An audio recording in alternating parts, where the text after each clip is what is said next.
తెలుగు రాష్ట్రాల్లో అతిపెద్ద lift manufacturer lifts ట్రై.com dealership కూడా ఇవ్వబడును. నమస్కారం ప్రియా చౌదరి గారు. నమస్తే అమ్మా. ఒకప్పుడు ఆడపిల్లల పెళ్లి వయసు ఇది అని చెప్పేసి ఒక నిర్ధారణ చేసింది గవర్నమెంట్. ఇప్పుడు ఏంటంటే ఆ వయసు ఎవరి అభిప్రాయం వాళ్ళది, ఎవరి జీవితం వాళ్ళది అనుకోండి. బట్ ఆన్ యావరేజ్ చూసుకుంటే ఆడపిల్లకి ఏ ఏజ్లో పెళ్లి చేస్తే మంచిదంటారు? మంచి క్వశ్చన్ వేసాం. ఎందుకంటే ఈ మధ్య కాలంలో కొన్ని పెళ్ళిళ్ళకి అటెండ్ అవుతున్నాను, అలాగే పెళ్ళిళ్ళు కాని వాళ్ళని చూస్తున్నాను, పెళ్ళైన వాళ్ళందరినీ చూస్తుంటే కొన్ని కేసులేమో ఏదో పాట గుర్తొస్తూ ఉంటుంది అనమాట. తొందరపడి ఒక కోయిల ముందే కూర్చుంది అన్నట్టుగా 15 ఏళ్లకో 16 ఏళ్లకో లవ్ చేసి 18 ఏళ్ళకే పెళ్ళిళ్ళు చేసేసుకుని ఇంట్లో నుంచి బయటకు వచ్చి బాధలు, కష్టాలు, శారీరకంగా, మానసికంగా, ఆర్థికంగా పడేవాళ్ళు కొంతమంది ఉంటే, కొంతమంది ఏమో 25 ఏళ్ళు వచ్చిన తర్వాత కరెక్ట్ ఏజ్లో చేసుకుని ఒక మెచ్యూరిటీ వచ్చిన తర్వాత లైఫ్లో సెటిల్ అయిన వాళ్ళు కొంతమంది ఉంటే, కొంతమంది 30 ఏళ్ళు వచ్చిన తర్వాత తనకంటే ఎక్కువ స్థాయిలో ఉన్న వ్యక్తిని చేసుకోవడానికేమో other side of the coin కనిపిస్తూ ఉంటుంది. వాడు అంతే అదో తనకంటే తక్కువ వాడిని చేసుకుందాము అని అంటే మనసు అంగీకరించదు. ఇంకా ఆలోచించుకుంటూ ఆ వయసు నుంచి ఇంకా ఆలోచనలో పడిపోయి ఎక్కడ ఏ నిర్ణయం తీసుకోవాలో అర్థం కాక ఏదో ఒకటన్నా తీసేసుకోవడం, లేకపోతే ఏ నిర్ణయం తీసుకోలేక సందిగ్ధావస్థతోటి మా లాంటి వాళ్ళని కన్సల్ట్ చేయటం. ఇవన్నీ చూసిన తర్వాత నాకు అనిపించింది ఏంటి అని అంటే, ఆడపిల్లలకి అసలు కరెక్ట్ ఏజ్ ఏంటి అనేది వాళ్ళకి ఫస్ట్ తెలియజేయాలి అని అయితే మాత్రం అనిపించింది నాకు. కరెక్ట్ ఏజ్ ఏంటంటే Nagaraju 21 to 24 years. 21 to 24 years ఎందుకు అని మీరు అడగచ్చు. పెళ్ళి అయిన తర్వాత ఒక ఆడపిల్లకి శారీరకంగా పరిపక్వత ఉండాలి, మానసికంగా పరిపక్వత ఉండాలి. ఒకప్పుడు వివాహము ఎప్పుడు జరిగేది? 7 సంవత్సరాలప్పుడో 5 సంవత్సరాలప్పుడో బాల్య వివాహాలు జరిగాయి. దాంతో ఏమయ్యేది, వాళ్ళు మెచ్యూరిటీ 14 ఇయర్స్ మెచ్యూరిటీ అవ్వగానే వాళ్ళు సంసార జీవితం స్టార్ట్ చేసేసేం. కానీ 15 సంవత్సరాల నుంచి కంటా ఉంటే సంవత్సరానికి ఒక పిల్లల్ని కంటూ ఎందుకంటే అప్పుడు బర్త్ కంట్రోల్ లేదు. ఓకే, ఇలా కనుక్కుంటూ పోయేసరికి వాళ్ళు చాలా శారీరకంగా ఇప్పట్లాగా అప్పుడు పనోళ్ళు చిటికేస్తే పనోళ్ళు వచ్చేవాళ్ళు కాదు, ఇన్ని డబ్బులు ఉండేవి కాదు, ఇంత ఆర్థిక స్వేచ్ఛ ఉండేది కాదు ఆడదానికి. అలాగే ఈ మానసిక పరిపక్వత కూడా బయట ప్రపంచం ఏంటో తెలిసేది కాదు. సో దాంతో ఏమవుతుందంటే ఇంటడి చాకిరి, పిల్లల చాకిరి, తర్వాత ఆర్థిక పరిస్థితులు, ఇవన్నీ కూడా గంపగొత్తగా ఆవిడ నెత్తి మీద పడిపోయి మానసికంగా, శారీరకంగా చాలా కుంగుబాటు అనేది మహిళలో ఉండేది. సో కాలక్రమేణా ఆ స్థితిని గమనించినటువంటి మహాత్ములు, మహాపురుషులు, అలాగే మహిళలు అందరూ కూడా లేదు దీన్ని ఓవర్కమ్ అవ్వాలి అని చెప్పేసి దాని మీద కొంత పోరాటం చేసి దాన్ని ప్రభుత్వం దృష్టికి తీసుకొని రావడము, పోరాటాలు చేయటం తర్వాత చట్టరీత్యా పెళ్లి చేసుకోవాలి అని అంటే చట్టం దృష్టిలో 18 సంవత్సరాలు నిండాలి. అది అర్హత. చట్టపరమైనటువంటి అర్హత ఏంటంటే 18 ఇయర్స్ కంప్లీట్ అయి ఉండాలి. 18th లోకి రావడం కూడా కాదు, 18th కంప్లీట్ అవ్వాలి నన్ను అడిగితే. ఓకే, ఆ 18 సంవత్సరాలు వచ్చేసరికి తనకి శారీరకంగాను, మానసికంగాను కొంత పరిపక్వత వస్తుంది. అసలు మనకి సైంటిఫికల్ రీజన్గా తీసుకుంటే ఏంటంటే మగవాడి కంటే ఆలోచనాత్మకంగా, శారీరకంగా కాదు, ఆలోచన పరంగా మానసిక పరిపక్వత ఆడదానికి 5 సంవత్సరాలు ఎక్కువ ఉంటుంది. ఇక్కడ 18, మగవాడికి వచ్చేసరికి 5 ఏళ్ళు వేసుకోండి, అంతే 23 ఏళ్ళు. కరెక్ట్గా చూడండి, మగవాడికి కూడా అంతే 21 సంవత్సరం పెట్టారు, ఆడవాళ్ళకి 18 సంవత్సరాలు పెట్టారు. దాదాపు 3 నుంచి 5 సంవత్సరాల ఎక్కువ పరిపక్వత, మానసిక పరిపక్వత, పరిణితి ఆడవాళ్ళల్లో ఎక్కువ ఉంటుంది. కాబట్టి అందుకని మగవాళ్ళకి ఎక్కువ ఏజ్ గ్యాప్ ఉంచేవాళ్ళు, ఆడవాళ్ళకి తక్కువ ఎందుకు ఉంచేవాళ్ళు అంటే వాళ్ళని వీళ్ళు రీచ్ అవ్వటం, వీళ్ళని వాళ్ళు అడ్జస్ట్మెంట్స్ అనేది అంతవరకు ఉండాలని. తర్వాత రాను రాను యువతికి స్వేచ్ఛ వచ్చింది, చదువుకునేటటువంటి విద్యా అవకాశాలు పెరిగినాయి, ఉద్యోగ అవకాశాలు పెరిగినాయి, ఆర్థికపరమైనటువంటి వెసులుబాటు వచ్చింది. సంపాదన మార్గంలోకి అడుగుపెట్టిన తర్వాత ఆడపిల్లలు తమ కోరుకున్నటువంటి చదువుని కంప్లీట్ చేయాలి అని అంటే అట్లీస్ట్ 20 ఇయర్స్ నుంచి 24 ఇయర్స్ వరకు పడుతుంది. ఆ టైం పడుతుంది. 23 ఇయర్స్ వేసుకోండి, యావరేజ్ 23 ఇయర్స్ వేసుకోండి, 23 సంవత్సరాలు అంటే ఏంటి, ఒక ప్రొఫెషనల్గా తయారవ్వడానికి. ఒక ప్రొఫెషనల్ అంటే మెడికల్ తీసుకోండి, లా తీసుకోండి, సాఫ్ట్వేర్ తీసుకోండి, ఏదైనా కానీ తను ఎడ్యుకేషన్ ఫినిష్ చేసి పీజీ కంప్లీట్ చేసి ఒక ఉద్యోగం అంటే తనకి సరిపడా సంపాదించుకొని ఒక మంచి చోట ప్లేస్మెంట్ని తెచ్చుకునేటటువంటి అవకాశం వచ్చేటటువంటి వయసు 23. చాలు నాగరాజ్, ఇంకంతటితోటి. అప్పుడు నీ వ్యక్తిగత జీవితాన్ని ప్రారంభించాలి, సోషల్ లైఫ్ ప్రారంభించాలి. ఇక్కడ మనం సోషల్ లైఫ్ అంటే ఏమనుకుంటామంటే నలుగురిలో తిరగడము, కార్లు కొనుక్కోవడము, అలాగే పబ్బులకు వెళ్ళడము, లేకపోతే ఫ్రెండ్స్తో ఎంజాయ్ చేయటము, లేదా నా జీవితాన్ని నా ఇష్టం వచ్చినట్టుగా నేను ఎంజాయ్ చేయటము, లేకపోతే ఇంకా ఇలాంటి సోషల్ యాక్టివిటీస్లో యాక్టివ్గా ఉండడము, ఇది సోషల్ లైఫ్ అనుకుంటారు.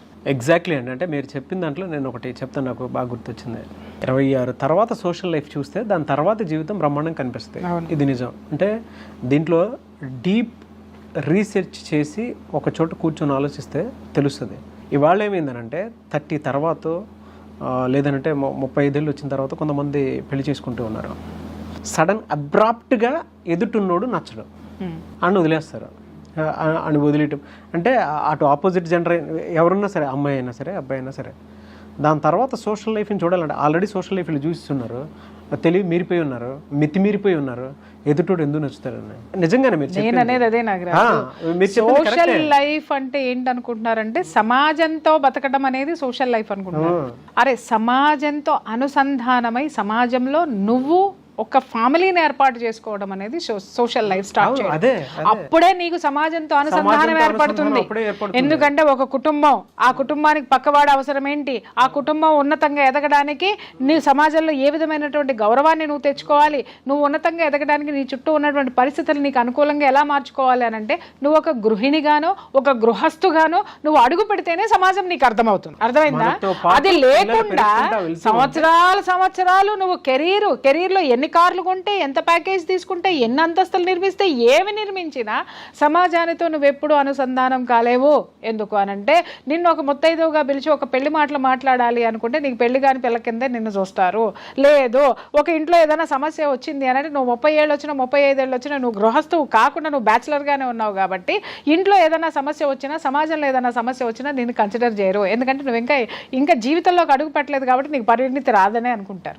అదే నువ్వు 22 ఏళ్ళకి 23 ఏళ్ళకి పెళ్లి చేసుకున్నా కూడా నేను ఒక పెద్ద మనిషి కింద ఎందుకు చూస్తారు అనంటే నీకు సమాజంతో నువ్వు అనుసంధానం అయ్యావు కాబట్టి, సమాజాన్ని నువ్వు పరిగణలోకి తీసుకుంటున్నావు కాబట్టి, సిచ్యువేషన్స్ని నిన్ను కూడా సమాజం పరిగణలోకి తీసుకుని పక్క వాళ్ళకి గొడవ వచ్చినా కూడా నీకు చెప్పేటటువంటి అర్హత ఉంటుంది. అదే నీకు 20-30 ఏళ్ళు రానివ్వండి, మొగుడు పిల్లలు తగవాడుకుంటే నువ్వు పోయావంటే నీకేం తెలుసురా, మూసుకొని పక్కకి వెళ్ళంటారు. ఇంకంతే. ఓకే.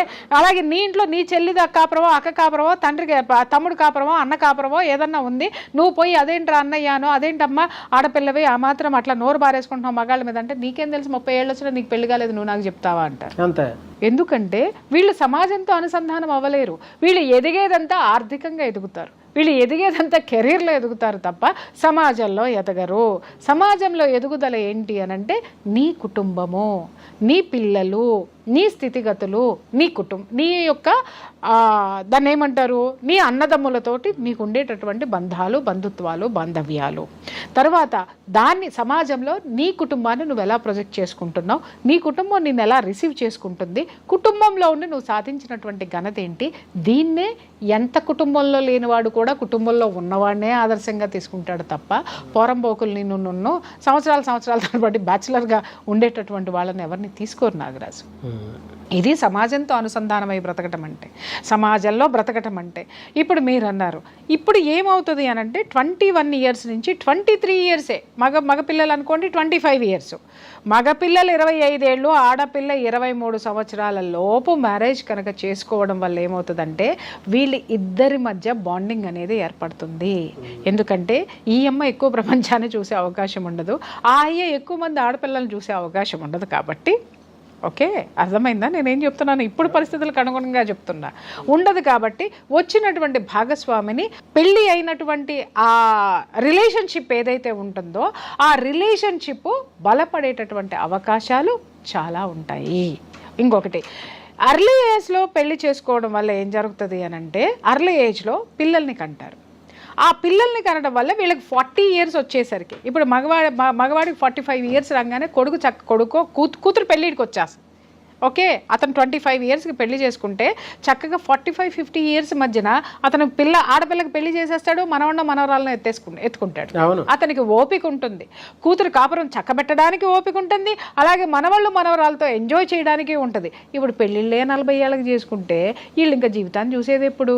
ఇంకొకటి, వీళ్ళకున్న ఓపిక అంతా వీళ్ళ కెరీర్ మీద పెట్టడమో, లేకపోతే వీళ్ళ ఎంజాయ్మెంట్లోనో, లేకపోతే వీళ్ళు ముందే జీవితాన్ని అనుభవించేయడమోనో, సెక్షువల్గా తీసుకోండి, ఆర్థికంగా తీసుకోండి, ఎంజాయ్మెంట్ ప్లేసెస్లో తీసుకోండి, జీవితంలో అన్నీ అయిపోయిన తర్వాత పెళ్లి చేసుకున్న తర్వాత ఏం చేయాలి నాగరాజు? ఏం చేయాలి చెప్పు? అలసట వస్తుంది. అన్నీ అనుభవించేసావు, ఎంజాయ్ చేసేసావు కాబట్టి పెళ్ళంతా నీకు బయటికి వెళ్ళాలనిపిస్తుంది. ఎక్కడికి వెళ్ళినా ఆ ప్లేస్ నువ్వు చూసుంటావు, లేదా ఆ ఎంజాయ్మెంట్ నీకు ఉంటుంది. ఫ్యామిలీ అంటే విసుగు చిరాకు వచ్చేస్తుంది. ఎందుకంటే ఇప్పటి వరకు నువ్వు బాధ్యతలు లేకుండా బరి తెగించి తిరిగినావు కదా. బరి తెగించి అన్నందుకు బాధ వస్తుందేమో, కానీ చాలామందికి బాధ్యతలు లేకుండా తిరిగారు. బరి లేదు, బరి తెగించి తిరగడం అంటే తిట్టు కాదు ఇది.